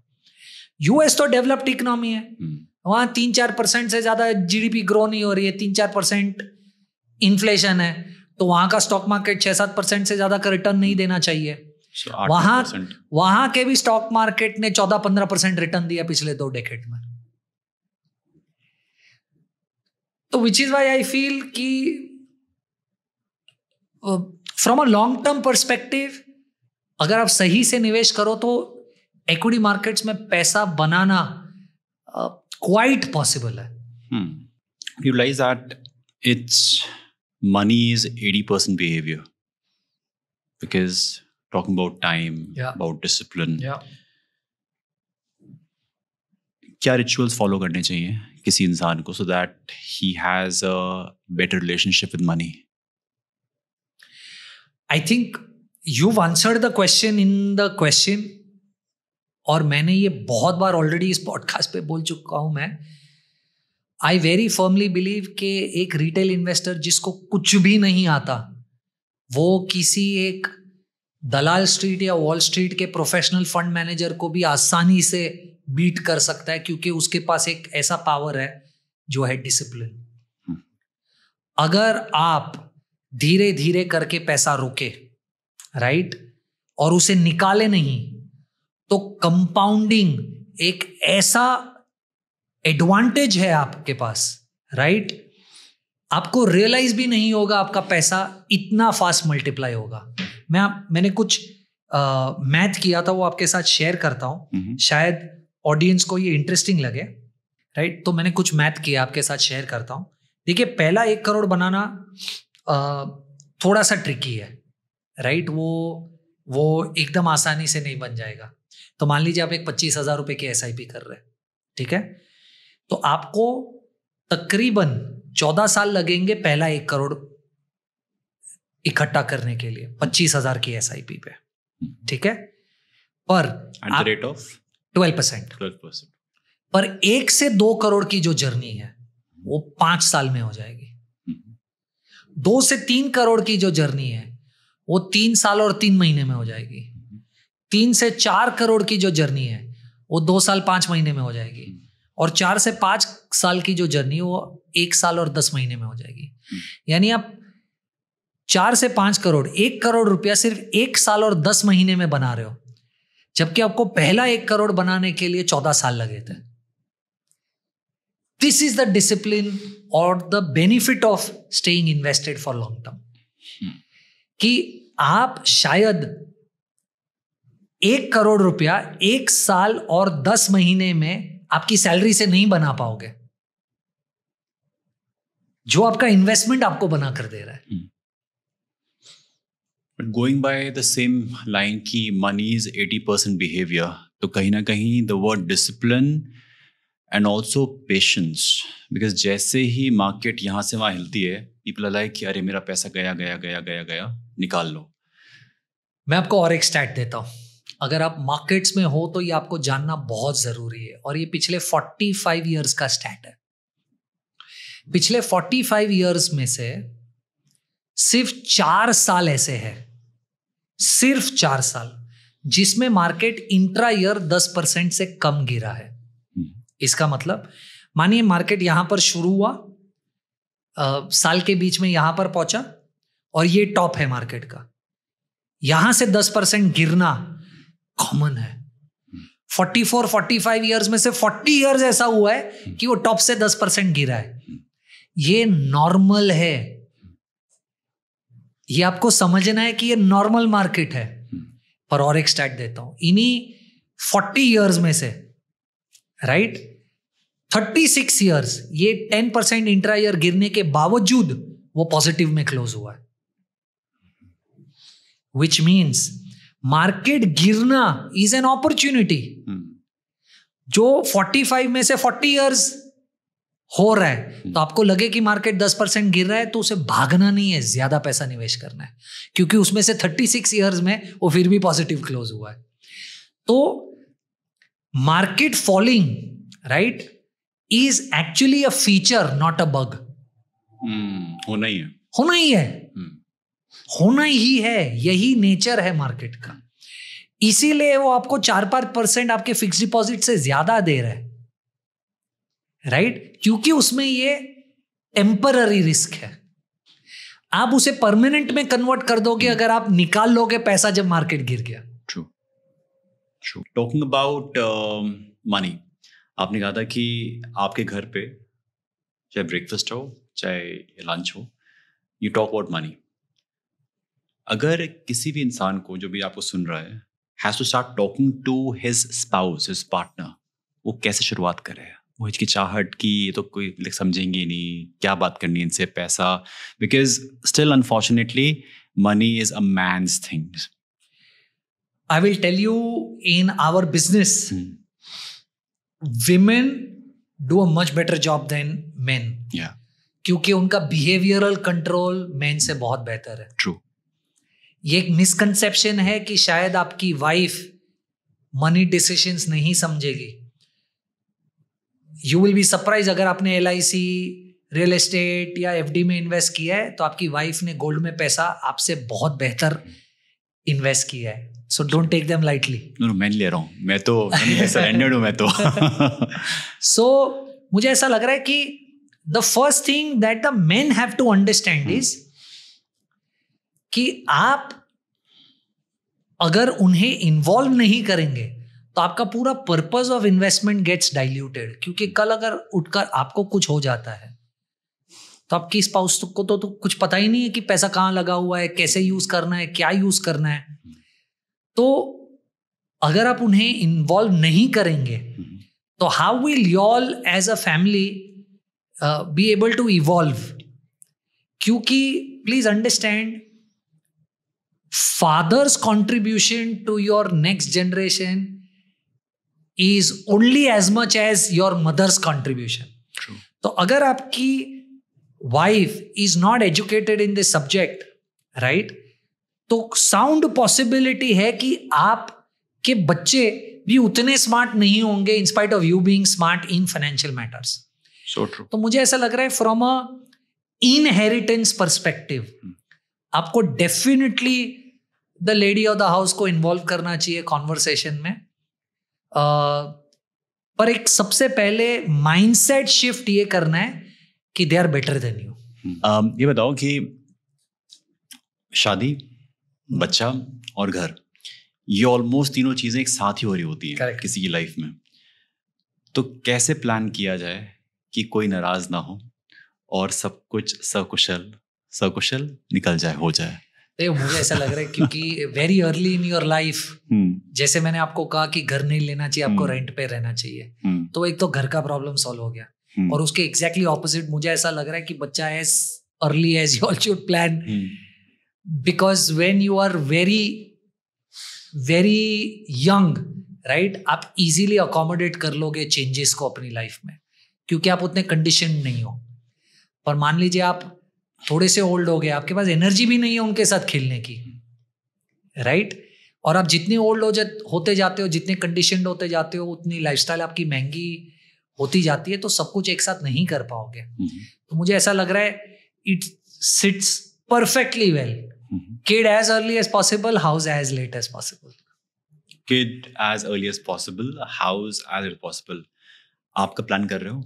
हाँ, मैं आई वॉज जस्ट होपिंग कि आप ये मुझे ना पूछो, क्योंकि मैंने जो ज्ञान दे दिया उसमें मैं खुद अमल नहीं कर रहा हूँ. I think your parents are listening to you. Your mother, your in-laws are like listening to you. कि अरे कीर्तन करो, कब करोगे? I am going to delete this part before I show them. नहीं, I'll like tag them personally कि देखिए aunty ये कीर्तन के शब्द हैं, so be happy, कुछ होने वाला है. नहीं तो ये पॉडकास्ट मुझे मेरी वाइफ को भी दिखाना पड़ेगा. अच्छा बताओ कि एजुकेशन जो है बहुत महंगी होती जा रही है, बहुत महंगी होती जा रही है. सो जो स्कूल एजुकेशन है, जो कॉलेज एजुकेशन है, उसके लिए इतना पैसा एक पेरेंट कैसे जोड़ना शुरू करे? What part of his earning should be invested, should be saved? क्या करना चाहिए? Any schemes, any possibilities? So like I said, देखिए ये सब बहुत स्पेसिफिक करना एक्सट्रीमली डिफिकल्ट है in India, because most people don't have a house, right? तो इसीलिए अगर if you go back to the 30-30-40 rule that I spoke to you of, वो 40% can take care of all your goals. Don't you feel कि more than the घर, जो आपकी education है वो बहुत इंपॉर्टेंट है? 100%. सी इंडिया में अनफॉर्चुनेटली, बिकॉज मैं बहुत सारी फैमिलीज के साथ काम करता हूँ और उसका पैसा मैनेज करता हूँ, it is so unfortunate. Things have changed, but it has always been so unfortunate कि हम जब उनके साथ गोल प्लानिंग पे डिस्कशन करते हैं तो मैरिज की requirement is higher than the education requirement, which is very unfortunate, right? And I always keep telling them कि यार पैसा एजुकेशन पे लगाओ, उसको एजुकेट करो, फिर मैरिज वो खुद ही संभाल लेगा. आपको क्यों पैसा कमाने की जरूरत है, तो आप उनके एजुकेशन और अपने रिटायरमेंट पे फोकस करो, मैरिज वो खुद ही कर लेगा. बट ये माइंडसेट अब जाकर मुझे ऐसा लग रहा है काफी चेंज हो रहा है in educated families. But there are still families that I come across जिनके लिए वो marriage goal is more money requirement than the education goal. तो ये mindset shift I am hoping that people listen to us and are able to bring this change. True so required. कहते हैं कि crypto, gold और PPF, क्या role है इन सबका लॉन्ग टर्म प्लानिंग में? देखो, I am not a very big crypto fan. क्यों नहीं? क्योंकि आप किसी भी एक एसेट को ले लो, उसका एक यूज केस है. कीर्तन शायद आज नहीं है, इन फ्यूचर लोग बेट कर रहे हैं. जब अभी क्रिप्टो बहुत नीचे गया था and then it came like anything because of like Trump and everything जो हुआ यूएस में. Correct. So why won't you bet on something which is like futuristic? Because I don't have a visibility on it being what it is claimed to be. I'll give you an example. जी. जैसे I am very gung-ho about, let's say, the blockchain technology that crypto uses, right? But the entire use case of crypto is something that I am too scared of. Like say for example, अगर आप Bitcoin और Ethereum छोड़ दे, right? अगर मैं आपको पूछूं कौन सा ऐसा क्रिप्टो है जो आपको लगता है will ever be even used as a mode of transaction, I don't think that even if I look at it from a futuristic stand point, I think I have an answer to that question. जी. Right. तो आप क्या करोगे उस चीज को use करके या उस चीज को कलेक्ट करके, अगर उसकी कोई एक्सचेंज वैल्यू नहीं है, राइट? तो लोगों को ऐसा लग रहा है कि use case, I mean I can complicate it, पर मुझे नहीं पता लोगों को क्रिप्टो समझते भी है या नहीं. But the point is the only use case basic language में इज कि यार ये करेंसी है, तो मैं कल उठकर इसके सामने कुछ खरीद पाऊंगा, राइट? आज क्रिप्टो को इंडिया में आए ऑलमोस्ट 13-14 साल हो गए, राइट? कौन है इंडिया में या ग्लोबली, राइट, जो आज लेट्स से बिटकॉइंस और इथेरियम छोड़ दो, किसी और को एज अ करेंसी यूज कर रहा है? आई don't think, right? Of course US में ट्रम्प जो करने की कोशिश कर रहा है, ट्रेजरी में ऐड करने की कोशिश कर रहा है, I have a very different view. मुझे ऐसा लग रहा है कि उसकी एक सेपरेट इन्वेस्टमेंट आर्म है, बिजनेस है, जहां पर वो क्रिप्टोज में इन्वेस्ट कर रहा है. तो अगर यूएस ट्रेजरी में क्रिप्टो में इन्वेस्ट हो रहा है तो उसका खुद का फायदा हो रहा है, इसलिए वो ये प्रीच कर रहा है. Of course yesterday's news, Etihad Airways has also said that हम क्रिप्टोज एक्सेप्ट करेंगे फ्लाइट बुकिंग के लिए. शायद फ्यूचर में यूज केस बने, पर मुझे आज देखकर नहीं लग रहा है, क्योंकि प्लीज अंडरस्टैंड, गवर्नमेंट और central banks, they won't like this. And they are the ones who decide the rules, right? So let's say tomorrow if Trump goes away and then US में sanity आ जाती है कि boss यार ये तो ये इसलिए कर रहा था क्योंकि उसका खुद का इन्वेस्टमेंट बेनिफिट कर रहा था, हम अपनी ट्रेजरी में क्रिप्टोज को नहीं डालेंगे, then what's the use case? तो क्रिप्टो थोड़ा डिबेटेबल है. I am on the side where, ठीक है, I know prices are going up and people would have made returns, crazy returns, पर इंडिया में the problem is that crypto regulations are also not favourable. 5 या 6 ऐसी crypto exchanges है जो fail हो गई है, करोड़ों रुपए इन्वेस्टर्स के डूब गए फ्रॉड में, क्रिप्टोज में. Tax rules are not favourable. आज every time you buy and sell crypto you pay 1% TDS. तो आप 100 ट्रांजैक्शन करोगे तो आपका प्रिंसिपल खत्म हो जाएगा क्रिप्टो में. तो I don't think India is making it favourable for you to invest in cryptos. And also from every stand point मुझे नहीं लगता वो एक एसेट भी है. लुक, आज आप सिल्वर में इन्वेस्ट कर रहे हो तो आपको पता है सिल्वर ये लाइट बनाने में यूज हो रहा है. आप गोल्ड में इन्वेस्ट कर रहे हो तो आपको पता है गोल्ड मेडिसिन में यूज हो रहा है, राइट? आप एक स्टॉक में इन्वेस्ट कर रहे हो तो आपको पता है कि पीछे कंपनी है जो कुछ प्रोडक्शन कर रही है, जिसके पास फैक्ट्री है, रियल एस्टेट है. आप रियल एस्टेट में इन्वेस्ट कर रहे हो तो आपको पता है लोग रहते हैं, रेंट आता है, right? There is a use case to all of these things, these assets in which you are investing. That is not probably very clear in cryptos at this point in time, right? Of course, can I be proven wrong a decade later? Yes, I can be. But अगर मुझे return ही कमाना है, right? तो मैं एक ऐसे product में पैसा निवेश करके रिटर्न कमाऊंगा जो मुझे समझता है, बिल्कुल, वर्सेस जो मुझे नहीं समझता है और उसमें गवर्नमेंट ही मुझे ना बोल रही है मत करिए, टैक्स ज्यादा लगा कर, TDS लगा कर, लॉज ऐसे लगा कर और कॉम्प्लिकेट कर, right? So that's my view on crypto. आप पेशे से एक CFP हैं. हाँ. CFP क्या होता है और CFP कैसे बना जाता है, so that we can become so wise like you? See I think, देखिए मैं जो भी बिजनेस कर रहा हूँ वो सब फाइनेंस से रिलेटेड है, तो ये मेरा ब्रेड एंड बटर है. I have to keep myself updated, वरना I will be thrown out of my industry, right? तो इंटरेस्ट एरिया भी और मेरा बिजनेस भी ये है. तो ये so CFP is certified financial planner. Globally investment management में इस जॉब टाइटल को या इस सर्टिफिकेशन को गोल्ड स्टैंडर्ड का दर्जा दिया गया है कि आप अगर इंडिविजुअल्स का पैसा मैनेज करना चाहते हो तो ये सबसे हाईएस्ट रिगार्डेड सर्टिफिकेशन है ग्लोबली, राइट? इंडिया में ये एक साल 1.5 साल का प्रोग्राम है. आपको कुछ 4 सब्जेक्ट्स की एग्जाम्स देनी पड़ती है. 4 सब्जेक्ट है, 4 एग्जाम्स. आप 4 एग्जाम देते हो पर एक एग्जाम एक सब्जेक्ट है, और आपको ये सर्टिफिकेशन मिलता है. आपके पास 3 साल का वर्क एक्सपीरियंस होना चाहिए to start practising as a financial planner in any industry, in finance. यानी anyone can start. या आपका बैकग्राउंड कुछ भी हो. जैसे मैं कॉमर्स बैकग्राउंड से हूँ ही नहीं, मैं तो BSc मैथ करके आया हूँ. Okay, right? मेरे बहुत सारे पीयर्स इंजीनियर्स हैं. Okay, right? तो जरूरी नहीं है कि आपको फाइनेंस या कॉमर्स से होना है इस फील्ड में.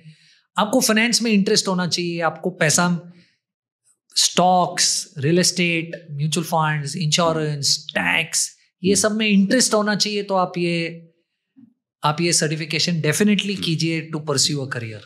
I've seen during my MBA days कि a lot of people were aspiring to become a CFA. Yeah. And CFA was like a buzzword कि सबको CFA ही करना है, CFA ही करना है. एंड एक प्राउड मोमेंट था कॉलेज के लिए कि इन बच्चों ने CFA फोड़ दिया है. But CFP was never talked about. Correct. तो क्या फर्क है CFP और CFA में, किसकी कितनी वैल्यू है इंडिया में? Today also CFA is the buzzword. CFP is not the buzzword, right? What somebody who's listening to us has to understand is कि CFP पर्सनल फाइनेंस पे फोकस करता है, CFA लार्जली कॉर्पोरेट फाइनेंस पे focus करता है, right? तो CFP में आप पढ़ोगे कि पैसा इन्वेस्ट कहाँ करना है, कैसे करना है, टैक्स को कैसे ऑप्टिमाइज करेंगे, आप अपने गोल पे कैसे पहुंच जाओगे रिटायरमेंट के, आप विल कैसे बनाओगे, पावर ऑफ अटर्नी, ट्रस्ट कैसे बनाओगे, आप इंश्योरेंस में कौन सा प्रोडक्ट लोगे. तो ये पर्सनल फाइनेंस से रिलेटेड है. CFA of course helps you make a career in personal finance, but it also helps you make a career in corporate finance. तो लोग जिनको इक्विटी रिसर्च में जाना है, इन्वेस्टमेंट बैंकिंग में जाना है, ये लोग सब टिपिकली CFA एस्पायर करते हैं, राइट? तो look at CFA as somebody who wants to make a career in corporate finance. Look at CFP as somebody who wants to make a career in personal finance. And जो लोग कर रहे हैं MBA in finance, वो छोड़ दें. Look, I think it's a very general degree, right? People may not like what I'm supposed to say next, but I still want to say this. सुनना चाहिए लोगों को. आप टॉप 20 B schools इंडिया में छोड़ दो. There is actually very little value of your MBA outside of those top 20 B schools, right? लोगों को ये पता ही नहीं है. सिर्फ IIMs and ISBs और इनके पे पैकेजेस को देखकर लोगों को लगता है कि यार ये प्रोग्राम कर लेते हैं, पर वहां जाने के लिए you have to be in the top 1 percentile, right? बाकी जो लोग हैं वो उसी कैटेगरी में जिस कैटेगरी में दूसरे सब लोग हैं.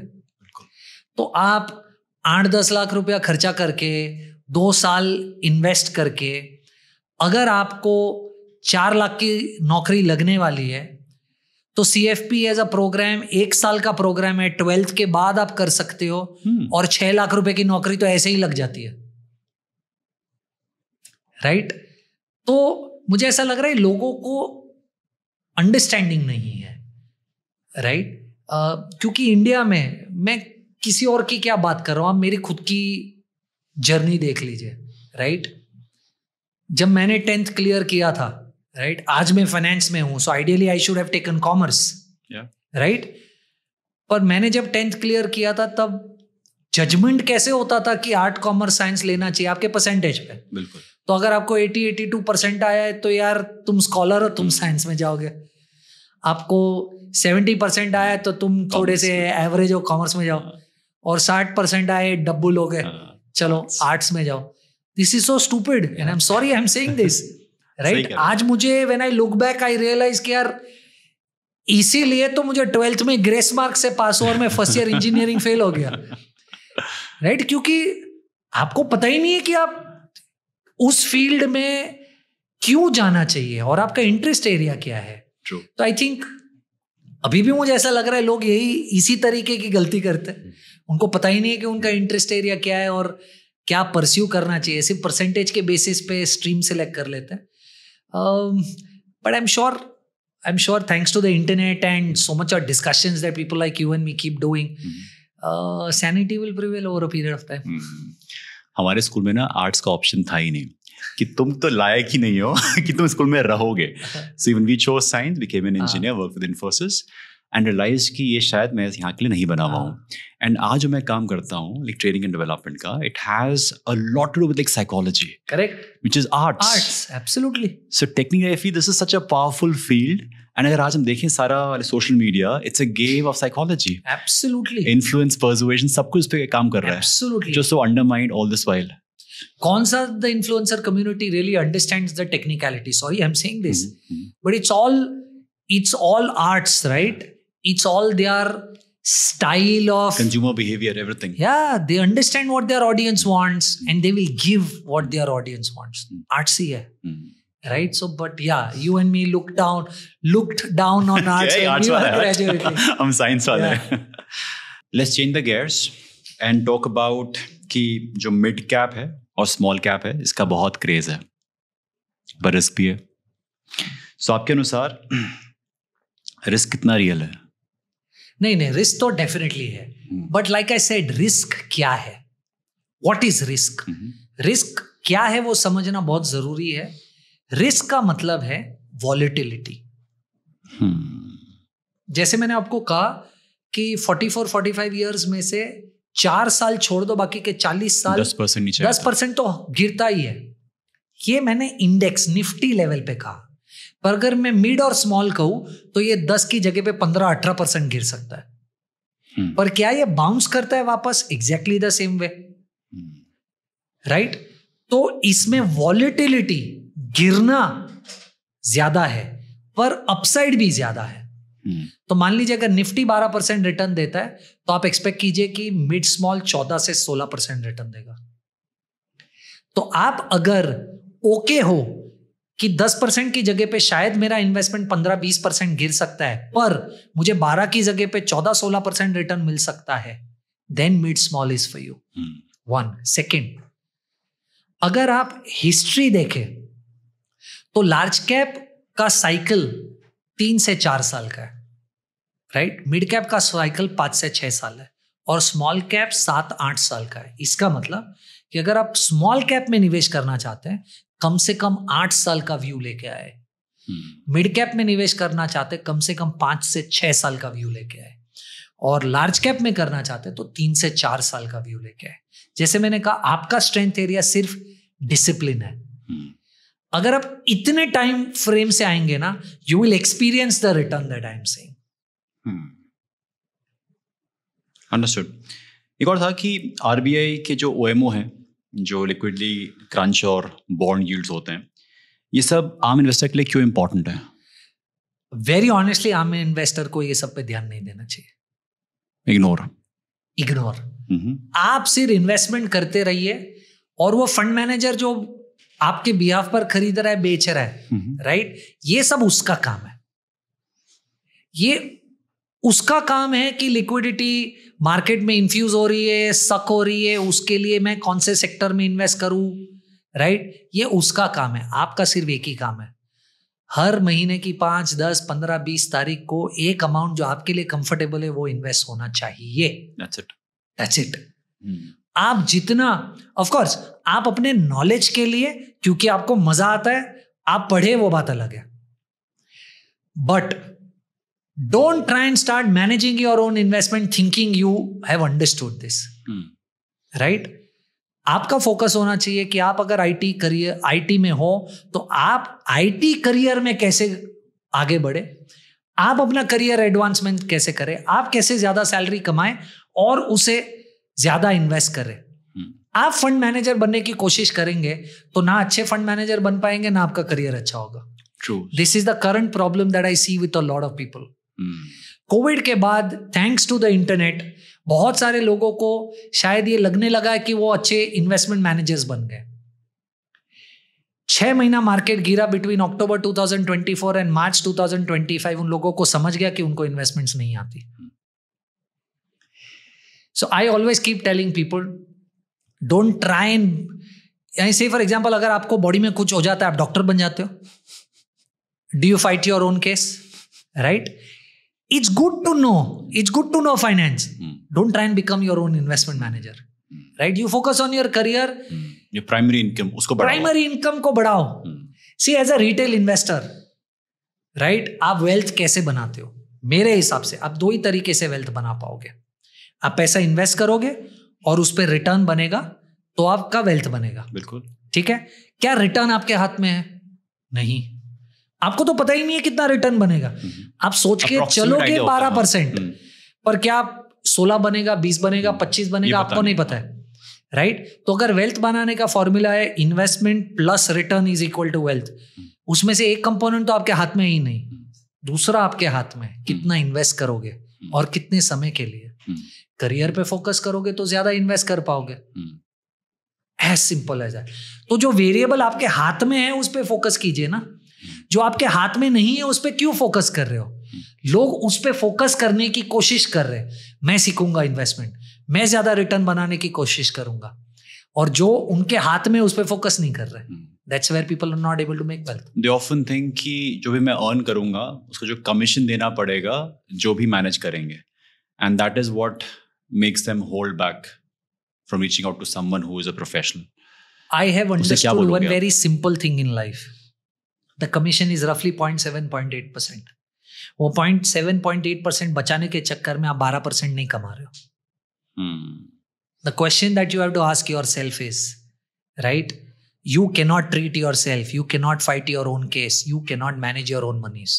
You focus on what is for you and pay a fee for things that are not your domain. I mean, at least this is the way I look at it. Time is the most important asset in your life. Right? Yeah. What you can do, you do. What you can't do, you outsource. It. Absolutely. If you try and do everything, right, you are losing out on the most valuable asset in your life, which is time. आपने कहा ये 0.8% is the commission. तो कैसे work करता है कि suppose किसी ने अगर 1 लाख रुपए इन्वेस्ट करे 1 महीने में, so give me an example. तो 800 रुपए कॉस्ट लगेगा, सिर्फ इतना आपने इन्वेस्ट किया, इस पर रिटर्न कितना मिलेगा वो कैसे बताते हो आप? So typically 12%, right? सो मान लीजिए आपने 100 रुपया इन्वेस्ट किया साल के स्टार्ट में, ठीक है, साल के एंड में वो 112 रुपया हो गया। तो 112 रुपए पे 0.8% is the commission that you typically पे। ये number is not sacrosanct, but I am giving you with my experience के इतना रहता है इंडस्ट्री वाइज 0.8% आपको लगता है। अगर सपोजिटली इससे ज्यादा बनता है तो you will decide, you will guide us कि कहाँ लगाना चाहिए पैसा जिससे कि रिटर्न ज्यादा मिले। Correct, because that is how both of us make money. Investment manager's job is what? The investment manager's job is to understand कि आप इन्वेस्ट क्यों करना चाहते हो, right? Investment manager's job is to tell you कि ये goals पहुंचने के लिए आपको इतना इन्वेस्ट करना पड़ेगा। Investment manager's job is to make sure कि आप जब नर्वस हो रहे हो आपको कॉन्फिडेंस दे कि यार मार्केट ये नॉर्मल है, निकालो मत. And then the investment manager's job is to tell you where to invest. I will give you an example. हर किसी को लगता है क्या है, म्यूचुअल फंड में ही इन्वेस्ट कर रहे हैं ना. 2700 स्कीम्स है, 2700 स्कीम्स. अब आपको लगेगी कि मिड कैप म्यूचुअल फंड तो 40 है, सब सेम ही होंगे. पिछले 3 साल में best performing mid cap fund और worst performing mid cap fund में डिफरेंस 8% का है. आपने क्या इन्वेस्ट किया हुआ है? हाँ, आपने क्या इन्वेस्ट किया है बताओ. मैं आई फॉलो अ थियरी, क्योंकि मैं अग्रेसिव इन्वेस्टर हूँ और लंबा इन्वेस्टर हूँ. मेरे पास अगर 100 रुपए है तो मैं 33% लार्ज, 33% मिड और 33% स्मॉल में डालता हूँ. दैट्स माई इन्वेस्टमेंट मंत्र. योर टॉप 3 नेम्स कि यहाँ इन्वेस्ट कर रहे हो. Funds, SBI Contra fund, PPFAS flexi cap fund and Tata small cap. And so these are the 3 funds that you can typically look at investing if at all you are investing in this space. और चाहे अभी या फिर next year भी. This is like safe bet. Look, I will not use the word safe bet क्योंकि aggressive investment है, right? But the point that I'm trying to make is कि आपको typically ये evaluate करते रहना पड़ेगा. पर देखिए, मैं एक प्रोफेशनल हूँ, मेरा दूसरा बिजनेस ही इन्वेस्टमेंट मैनेजमेंट का है. तो मुझे तो पता है मैं ये क्यों इन्वेस्ट कर रहा हूँ. पर क्या ये आप रेप्लिकेट कर सकते हो सेम फंड जो मैंने कहा? शायद हाँ, अगर आपके पास 8-10 साल का इन्वेस्टमेंट होराइजन है और आप देखोगे नहीं हर महीना कि कितना ऊपर गया कितना नीचे गया, तो ये आप रेप्लिकेट कर लीजिए. इसमें एक इडलवाइज मिड कैप ऐड कर लीजिए. ऑल्सो इट मैटर्स कि ये पॉडकास्ट देख कब रहा है, वो आज देख रहा है या फिर 2 महीने बाद देख रहा है, तो उस हिसाब से शुड इन्वेस्ट. एक्चुअली बहुत फर्क नहीं पड़ेगा, क्योंकि ऑब्जेक्टिव इसकी आप SIP कर रहे हो. तो मार्केट आज क्या है और 2 महीने बाद क्या है या 1 साल बाद क्या है, बहुत फर्क नहीं पड़ेगा. हाँ, शायद एक आधा फंड चेंज हो सकता है, पर मुझे नहीं लगता है बहुत ज्यादा फर्क पड़ेगा. अगर आप SIP करने वाले हो और 8-10 साल का इन्वेस्टमेंट होराइजन है, इन 4 फंड में जिनका नाम लिया उसमें 25% डाल दीजिए, you are good to go. Interesting. I also saw कि आजकल ना आता है कि IPO आने वाला है. इट्स लाइक बबल और like craze, I don't know. So जो रिटेल इन्वेस्टर है उसके लिए IPO का आना और जाना कोई फर्क नहीं पड़ना चाहिए. But the kind of buzz they create on social media कि इस कंपनी का IPO आने वाला है and all that stuff. See, the problem is FOMO. Right? I will give you an example. Exactly at the time at which you and I are recording this podcast, a very large company, an HDFC sister concern called the HDB, came out with an IPO 2 weeks back. People were sold these stocks prior to the IPO at $1,200. The stock listed on the exchange at 740 rupees and currently it's at 840, 830. Right? तो अगर HDFC जैसी company की एक दूसरी company का ये हाल हो सकता है, तो किसी भी कंपनी का हो सकता है. Right? The point that I am trying to make is that हर IPO ऐसा नहीं होता. You will make money in some IPOs. But the point is, do you know why you are investing in that IPO? Right? अगर आपको नहीं समझता कि company के IPO में क्यों पैसा लगाना चाहिए, तो आप क्यों लगा रहे हो? Because लोग कह रहे हैं. Exactly. You might as well continue to do your SIPs. Anything that you don't understand, you don't do. Simple. सिर्फ इतना भी फॉलो कर लोगे ना, you will not make mistakes in life. Wonderful. Her investor का 5 ईयर विजन क्या होना चाहिए? जैसे 2025 में अगर इंसान इन्वेस्ट करता है अगले 5 साल के लिए, तो उसका क्या विजन होना चाहिए? मुझे ऐसा लग रहा है, of course a lot of people may not understand what I am saying, but in very simple language, अगर आप लार्ज, मिड, स्मॉल तीनों में पैसा इन्वेस्ट कर रहे हो, जैसे मैंने आपको अभी बताया, तो आई विल नॉट बी सरप्राइज कि हर 5 साल में आपका पोर्टफोलियो डबल हो रहा है. कहाँ का इन्वेस्ट करना चाहिए? स्मॉल कैप में, मिड कैप में? इन्हीं फंड्स में डाल दो जिन फंड्स में मैंने आपको कहा. Good to go. I will not be surprise कि हर 5 साल में आपका पोर्टफोलियो डबल हो जाए. ऐसा नहीं कि 21 दिन में पैसा ही पैसा. Something on that note. अगर उस ऑब्जेक्टिव से जा रहे तो पक्का पैसा तोड़ोगे. नहीं वर्क करेगा. Alright, this one's like a rapid fire. ठीक है. So like crisp and precise. Sure, we'll try my best. Alright, so SIP छोटी रखो या बड़ा शुरू करो? जितना बड़ा कर सकते हो उतना. One पैसा rule you live by. One money rule you live by. Discipline. एक मनी का एडवाइस जो आप सबको देना चाहोगे? एक मनी का एडवाइस दो दे दो आप. नहीं एक भी नहीं सोचा यार. नहीं, it is very similar to a lot of things that I have already said, which is why I am assuming thinking can I say something else? Why not? क्योंकि मेरे मुंह से तो ये डिसिप्लिन और जितना ज्यादा पैसा इन्वेस्ट कर सकते हो उतना. हाँ, ओके, आज दिस क्वेश्चन अगेन. ओके. ऐसा नहीं है. नहीं वो काटेंगे ना, इसलिए नहीं काटेंगे हम लोग. नहीं काटेंगे. अरे बाप रे. So one money advice is there is no overnight success. You will take time to become wealthy. One word for crypto. Avoid. Term insurance कब लेना चाहिए? As soon as you start earning. Okay. Financial influencer you admire? Pranjal Kamra. Okay. And one money mistake you made and fixed? Never do futures and options. Okay. When was this realization? 2013-14. Awesome. So given a chance, you're having a cup of coffee with our finance minister, Nirmala ji. आप उनसे क्या पूछते हैं? पहले तो मुझे क्यों chance दिए बात करने को. No, but jokes apart, I think वो सुन रही है आपको, ध्यान रखिएगा. I think the biggest problem in India, at least the way I look at it, is financialisation. While financialisation significantly बढ़ गया पिछले 4 या 5 साल में, जहां पर लोगों को ये समझा कि एफडी में पैसा मत रोको, LIC की पॉलिसी मत खरीदो, मार्केट्स में पैसा लाओ. पर अभी भी बहुत Tier 2, Tier 3, Tier 4, Tier 5 cities में ये पेनिट्रेशन लाना एक्सट्रीमली जरूरी है, राइट? क्योंकि यूएस में अगर आप देखें 47% of their population capital market में इन्वेस्ट करता है. इंडिया में ये नंबर 5% से कम है, राइट? तो ये बजट में उन्होंने, मुझे ऐसा लग रहा है, एक पहला बहुत अच्छा कदम लिया है, जहां पर they have left money in the hand of the investors, right? Taxes को better करके, ज़्यादा सॉप्स देकर कि अगर आप नया टैक्स रेजिम में आ जाएंगे, 12 लाख रुपए तक कोई टैक्स नहीं लगेगा अगर आपने अच्छे से स्ट्रक्चर किया हुआ है.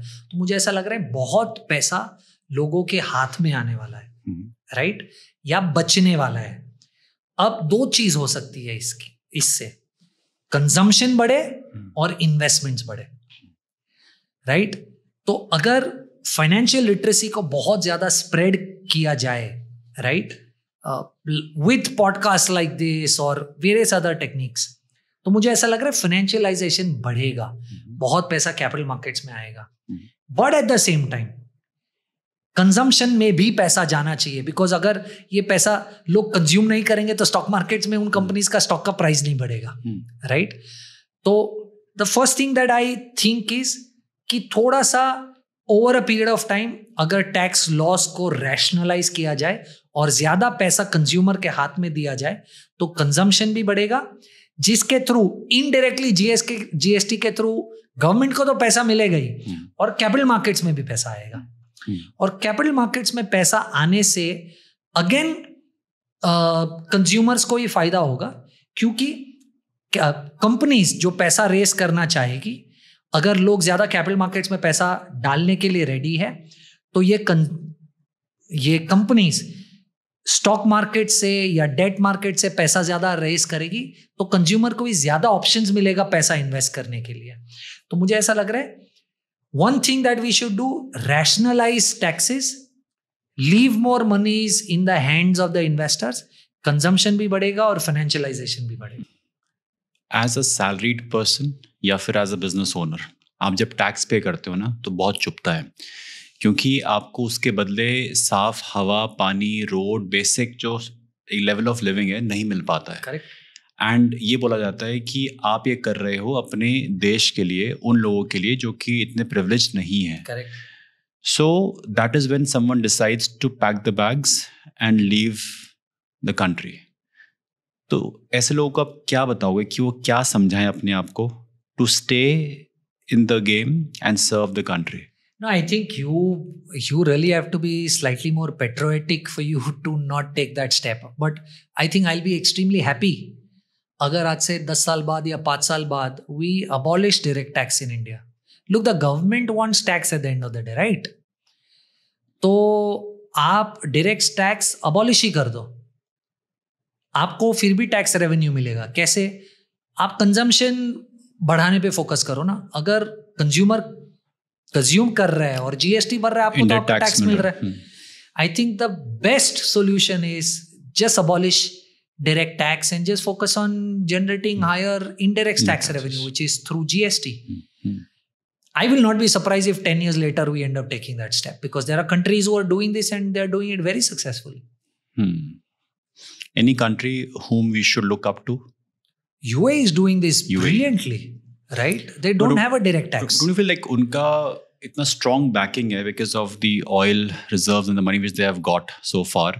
क्योंकि लिए आसान रहता है, प्लस एक का ही राज चलता है. यहाँ पे तो आपस में See, the problem is democracy, right? Any example that you ask me, I will end up giving you an example of China and such countries, right? You see, the difference is that they are not democratic, though they might want to call them as democratic, but they are not, right? But they are not, right? And which is why they are able to implement and do things that a democracy cannot do. So democracy has its own challenges. This is the biggest one, I think. Perfect. Thank you for this masterclass. ये मेरे ऐसे इंसान के लिए बहुत ज़रूरी थी. I might have never got a B in my corporate finance subject during my MBA days, and I never learned finance the way you taught me today. So thank you for being the guru on the Guru Purnima Din. So it was insightful. I think it's the other way around. Thank you so much for having me, giving me this platform to talk to your followers, and I'm just hoping it will be worth their time to watch and listen to us talk today. Thank you so much. आज से finance पढ़ना शुरू करते हैं. Thank you, Kirtan. Thank you. Thank you.